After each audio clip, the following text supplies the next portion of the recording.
উপজেলা নির্বাচনের আরো খবর জানাতে এবার আমরা সরাসরি চলে যাচ্ছি সহকর্মী জাহিদুল বাশারের কাছে।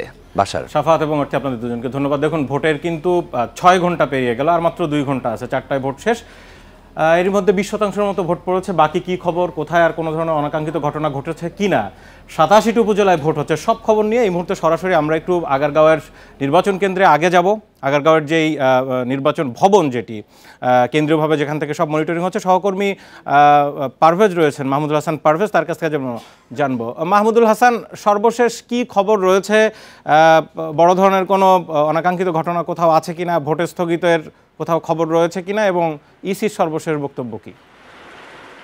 দেশের 1 নম্বর গ্লুকোজ ব্র্যান্ড গ্লুকোম্যাক্স-টি একই এনার্জিতে এলো নতুন প্যাকে। দেখেন, এর আগে যে নির্বাচনগুলো ছিল, বিশেষ করে প্রথম দফা এবং দ্বিতীয় দফা, সেখানে দেখতাম যে আমরা 2 ঘন্টা পর পর নির্বাচনী কত শতাংশ আসলে ভোট পড়েছে বা কাস্টিং হচ্ছে সেটি কিন্তু আমরা জানিয়ে দিতে পারতাম। কিন্তু আজকে মোবাইল নেটওয়ার্ক সংক্রান্ত জটিলতায়, অর্থাৎ কমিশনের একটি বক্তব্য, যে কারণে তারা আপডেটটি আসলে নির্বাচনী যে অ্যাপ আছে সেই অ্যাপের মাধ্যমে তারা নিতে পারছেন না এবং ম্যানুয়ালি আসলে এটিকে সংগ্রহ করা হচ্ছে বলে জানিয়েছেন। যে কারণে 12টার সময় যে আপডেটটি দেওয়া হয়েছিল সেটিও সঠিকভাবে বলতে পারেনি এক্সাক্ট কত শতাংশ, যদিও বলা হয়েছে যে 20%, অর্থাৎ 17 থেকে 20% মতন ভোট কাস্টিং হয়েছে। এখন 2টা বাজে, এই 2টার সময়ও আসলে একটি আপডেট দেওয়ার কথা নির্বাচন কমিশনের পক্ষ থেকে, কিন্তু আসলে যেহেতু ম্যানুয়ালি হচ্ছে এবং নির্বাচন অ্যাপের মাধ্যমে হচ্ছে না, সুতরাং সেই তথ্যটি কিন্তু আমাদের কাছে এখন পর্যন্ত নেই আসলে 2টার সময় কত শতাংশ ভোট কাস্টিং হলো। আজকে নির্বাচনে যে 87 উপজেলায় ভোট হচ্ছে, তার মধ্যে নিশ্চয় জানেন যে প্রতীক বরাদ্দ দেয়াকে কেন্দ্র করে জটিলতা তৈরি হয়েছিল পুরুষ ভাইস চেয়ারম্যান পদে, সে বগুড়া সদর উপজেলায়। সেখানে সেই পদের ভোট বন্ধ করে দেওয়া হয়েছে এবং সেখানে রিটার্নিং কর্মকর্তা যিনি আছেন, আসলে তার ভুলেই মূলত এই নির্বাচনের জটিলতা তৈরি হয়েছে।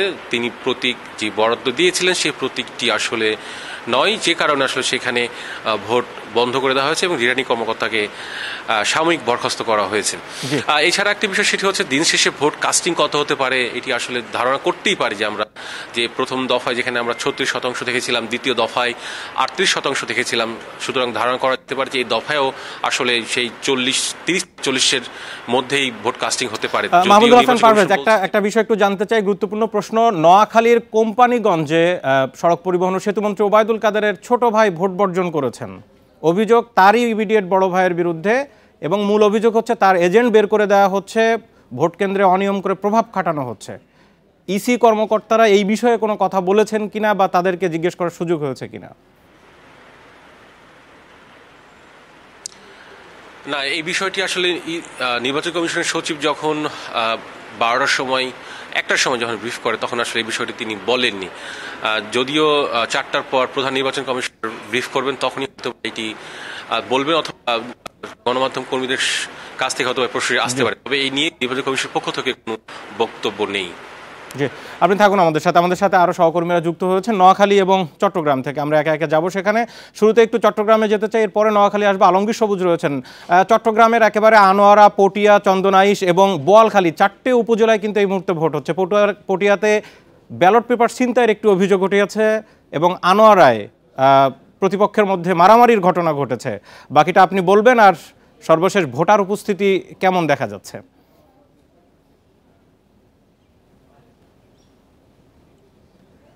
সারাদিন আমরা চট্টগ্রামের আনোয়ারার ভোট কেন্দ্রের চিত্র জানিয়েছিলাম। আমি এই মুহূর্তে আছি চট্টগ্রামের পটিয়ায়, এটা পাশাপাশি উপজেলা। আপনি যেমনটা বলছিলেন, সকাল থেকে আসলে সঠিকভাবে ভোট গ্রহণ শুরু হয়েছে, কিন্তু কিছুক্ষণ ভোট গ্রহণের পরে চট্টগ্রামের পটিয়ায় আসলে একটা কেন্দ্রে ভোট ব্যালট পেপার ছিনতাইয়ের ঘটনা ঘটে। এরপরে কেন্দ্রটা আপাতত আসলে ভোট গ্রহণ বন্ধ রাখা হয়েছে। এবং অন্যদিকে আপনি যেমনটা বলছিলেন, চট্টগ্রামের আনোয়ারায় বেশ কয়েকটি কেন্দ্রে আসলে গোলযোগ হয়েছে। বিশেষ করে আখতারুজ্জামান সরকারি প্রাথমিক বিদ্যালয় যে কেন্দ্র আছে, সেখানে আসলে উভয় পক্ষের মারামারিতে 2 জনের মাথা ফেটে গেছে এবং আরও 2টা কেন্দ্রে মারামারি হয়েছে এবং পাল্টা দেওয়া হয়েছে। এবং এই 2টা কেন্দ্র কিছুক্ষণ ভোট গ্রহণ বন্ধ ছিল, পরে সেটা আবার চালু হয়েছে পুনরায়।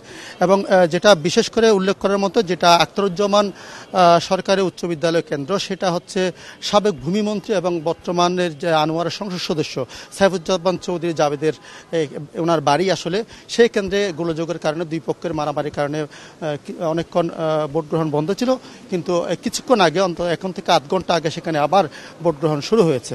এবং আমরা প্রিজাইডিং অফিসার সহ যাদের সাথে কথা বলেছি, বিশেষ করে এই কেন্দ্রে, আমি এখন আছি পটিয়ার পাইকপাড়া সরকারি প্রাথমিক বিদ্যালয় কেন্দ্র, এখানে এখন আসলে সেরকম ভোটারের উপস্থিতি নেই, কিন্তু সকাল থেকে যে পরিমাণ ভোট এখানে গ্রহণ হয়েছে, প্রিজাইডিং কর্মকর্তা জানিয়েছেন এখানে এই কেন্দ্রে 4800 ভোট আছে, সেখানে এখন পর্যন্ত তিনি বলেছেন 1500-এর বেশি ভোট গ্রহণ করা হয়েছে। এবং তিনি এবং যারা এখানে কেন্দ্র নিয়ে একটা বিষয় জানতে চাই, মাঠে জুডিশিয়াল ম্যাজিস্ট্রেট, নির্বাহী ম্যাজিস্ট্রেট, বিজিবি, পুলিশ, কোস্টগার্ড, মানে যারা আছে প্রশাসনকে সর্বোচ্চ কঠোর হতে বলা হচ্ছেও তাই, কিন্তু এই কেন্দ্রের ব্যালট পেপার ছিনতাইয়ের মতো ঘটনা ঘটলো কি করে?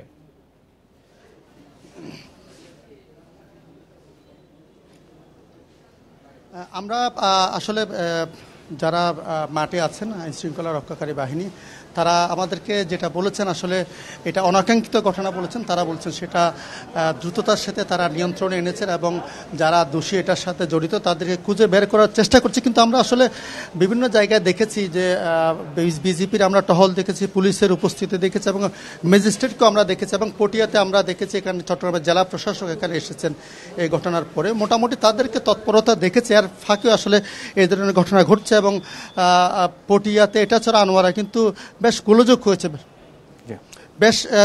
হয়েছে অনেক কেন্দ্রে। এবং মোটামুটি যেটা বলা চলে যে আসলে আগের যে দুই ধাপের যে নির্বাচন হয়েছে সেখানে ভোটার উপস্থিত ছিল না, কিন্তু এবার আসলে ভিন্নতা দেখতে পাচ্ছি এই তৃতীয় ধাপে বিশেষ করে আনোয়ারা আমরা অনেক ভোটারের উপস্থিতি দেখেছি। পটিয়াতে আমরা যেটা খবর পেয়েছি এখানে সকাল থেকে ভোটারের উপস্থিতি সন্তোষজনক ছিল, যদি এই মুহূর্তে আসলে ভোটার। আলমগীর সবুজ, আপনাকে অনেক ধন্যবাদ। চট্টগ্রাম থেকে জানাচ্ছিলেন তিনি। এবার আমরা সরাসরি একটু নোয়াখালীতে আসবো, সহকর্মী খালেদ রায়হান রয়েছেন। খালেদ রায়হান, এখন পর্যন্ত এখন পর্যন্ত যে 3টি ধাপের ইলেকশন হচ্ছে তার মধ্যে ভোট বর্জনের ঘটনা কিন্তু খুব একটা নেই।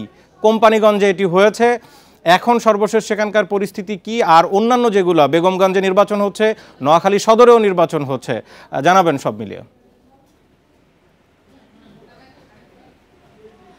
দেখুন, এই যে কোম্পানিগঞ্জ, সেখানে সব মিলিয়ে 87টি কেন্দ্র রয়েছে, যার মধ্যে আমি প্রায় 20টি কেন্দ্রে গিয়েছি। ভোটার উপস্থিতির কথা যদি বলতে চাই, উপস্থিতি কিন্তু বেশ খানিকটা কম। আমি এখন যেই কেন্দ্রটিতে রয়েছি, এই কেন্দ্রে সব মিলিয়ে 2900 ভোটার রয়েছে, যার মধ্যে প্রিজাইডিং অফিসার আমাকে নিশ্চিত করেছেন যে সব মিলিয়ে এখন পর্যন্ত 2টা পর্যন্ত প্রায় 1400 ভোট তারা এখানে পেয়েছেন। কিন্তু আমি এখানে প্রায় 1 ঘন্টা ধরে আছি, এখানে আমি আসলে 1 ঘন্টায় তেমন ভোটার উপস্থিতি দেখতে পাইনি। আরেকটি বিষয় হচ্ছে, আপনি জানতে চেয়েছেন যে আসলে ভোট বর্জনের ঘটনা। এখানে শাহাদাত হোসেন, যিনি বেশি আলোচিত, ওবায়দুল কাদের সাহেবের যিনি ছোট ভাই, তিনি যে অভিযোগটি করেছেন, তিনি যেই কেন্দ্রের ভোটার, তিনি অভিযোগ করছেন তার ভোটটি অন্য কেউ দিয়ে ফেলেছেন। এমনটি লিখিত অভিযোগ তিনি কিন্তু রিটার্নিং কর্মকর্তা বরাবর লিখেছেন, এবং তিনি সহ আরও একজন প্রার্থী, 2জন মোট চেয়ারম্যান প্রার্থী, তারা কিন্তু ইতিমধ্যেই ভোট বর্জন করেছেন এবং তারা বেশ কিছু অভিযোগ এনেছেন প্রিজাইডিং কর্মকর্তা বা পোলিং এজেন্টকে আসলে তাদেরকে প্রবেশ করতে দেওয়া হচ্ছে না। তবে আমরা যে সকল কেন্দ্রে গিয়েছি সে সকল কেন্দ্রে গিয়ে আমরা দেখেছি, এবং কেন্দ্রের প্রিজাইডিং অফিসাররা বলছেন যে তাদের পোলিং এজেন্টরা অনেকেই আসেইনি, এবং কিছু কিছু কেন্দ্রে তারা পোলিং এজেন্ট যারা এসেছেন তারা দুপুরের পর, আর তারা কিন্তু যখন ভোট বর্জনের ঘোষণা দেওয়া হয়েছে তারপরই তারা কিন্তু আর সে সকল কেন্দ্রে তারা কিন্তু উপস্থিত হননি। এখন একেবারেই বলা যায় 2টার পর একেবারে লাঞ্চ টাইম, অনেকেই যারা আছেন তারা আসলে সকালে এসেছেন এবং অনেকে হয়তো। খালেদ রায়হান, প্রার্থীর যে অভিযোগ, এইটার প্রাথমিক জবাব তো জেলা ম্যাজিস্ট্রেট অর্থাৎ জেলা প্রশাসক এবং পুলিশ সুপারকে দেওয়ার কথা, কারণ তারাই তো ওভারঅল দেখভাল করছেন সেখানে। তারা কি বলেন?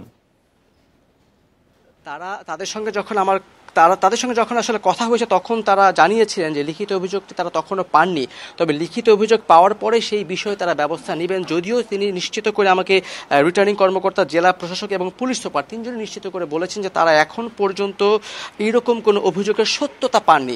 একটি কেন্দ্রে তারা পেয়েছিলেন, সেই কেন্দ্রটিতে তারা সঙ্গে সঙ্গে সে ব্যবস্থা নিয়েছেন, সেই পোলিং এজেন্টকে আবার সেখানে প্রবেশ করার চেষ্টা করেছেন, ব্যবস্থা করেছেন। এরকম সুস্পষ্ট অভিযোগ যদি তারা পান এবং সেই প্রেক্ষিতে তারা ব্যবস্থা নেবেন বলে তারা বলেছেন। করেছেন। একটি বিষয় একটু জানিয়ে রাখি, যেই শাহাদাত হোসেন যিনি আসলে ভোট বর্জন করেছেন এবং তিনি যেটি জানিয়েছেন যে তার যে বড় ভাই যিনি পৌরসভা মেয়র, তার যিনি দলবলের লোক বা কর্মীরা রয়েছেন তারাই মূলত এই কাণ্ডটি ঘটিয়েছে। আমরা তার সঙ্গে কিছুক্ষণ আগে কথা বলেছি, তিনিও বিষয়টি পুরোপুরি অস্বীকার করেছেন। তিনি নিশ্চিত করে বলেছেন যে তার কোনো কর্মী, তার দলীয় কোনো লোক, তারা কেউই কিন্তু আসলে এমনটি করছেন না। সব মিলে বলা যায় কোনো সহিংস ঘটনা এখন পর্যন্ত না ঘটলেও 2 জন চেয়ারম্যান পদপ্রার্থী এবং 1 জন ভাইস চেয়ারম্যান নারী পদপ্রার্থী তারা কিন্তু ভোট বর্জন করেছে। সহিংসতা না ঘটলেও ভোটার উপস্থিতি তুলনামূলকভাবে বেশ কমই দেখা যাচ্ছে। জি, খালেদ রায়হান নোয়াখালী থেকে এবং চট্টগ্রাম থেকে সহকর্মী আলমগীর সবুজ ছিলেন, আপনারা জানাচ্ছিলেন সেখানকার সর্বশেষ খবরাখবর। আমি এখন সরাসরি প্রধান স্টুডিওতে ফিরে যাচ্ছি। 7,500-এর মতো ভোট কেন্দ্রে ভোট হচ্ছে আজকে। 2-1টি কেন্দ্রে অনাকাঙ্ক্ষিত ঘটনা ছাড়া মোটামুটি প্রশ্ন ছাড়াই একেবারে সুষ্ঠু ভোট হচ্ছে এখন পর্যন্ত, যেটা আমরা জানতে পেরেছি।